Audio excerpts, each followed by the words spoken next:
Good morning everyone. তো দেখো আজকে আমি সকালটা স্টার্ট করেছি একদম সকাল সকাল 6টায় উঠে বাড়ি থেকে একদম বাড়ি টুকিটাকি কাজকর্ম সেরে তো একদম বেরিয়ে গেছি। তো তোমরা তো জানোই ভালো করে আমি যে প্রফেশনে আছি আমাকে বুকিং থাকলে বেরোতে হয়। তো বেরিয়েছি। আর যিনি বুকিং করেছিলেন ওনার বাড়ি হচ্ছে শ্যামপুর। তো ওনার পার্লার আছে, তো ওনার পার্লারের নাম রূপান্তরী লেডিস এরকম কিছু একটা হবে।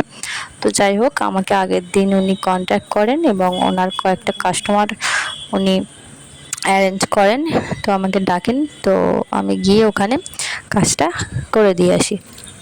তো দেখতে পাচ্ছ এটা, তো এটা সেকেন্ড কাজটা আমি এই যে করেছি। আর তার আগে এই যে এটা করেছিলাম ফার্স্ট কাজ। তো এই ক্লায়েন্টের এত তাড়া ছিল, সেরকমভাবে কোনো ডিজাইন নেলসের ওপর করতেই পারিনি। উনি বলছিলেন যেরকম পারো আমায় করে দাও। তো এই পার্লারের মধ্যে দুজন ওয়ার্কার ছিল, তো দেখতেই পাচ্ছ। তো ওনাদের এই যে ক্লায়েন্টদের কাজ চলছে। আর এদিকে এই যে ইনি যিনি ডাইনার মানে পার্লার, ওনারই পার্লারটা ওনার। তো দেখতেই পাচ্ছ ওদিকে কাজ চলছে। তো ওদেরকে আমি বলছিলাম যে একটুখানি হাই করে দাও আমার ব্লগে।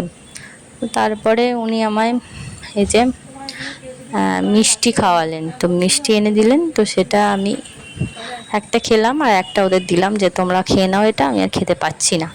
তো যাই হোক বাইরেটা এই যে দেখে নাও, যে পার্লারের নাম বললাম না, রূপান্তরী লেডিস বিউটি পার্লার, তো এটাই।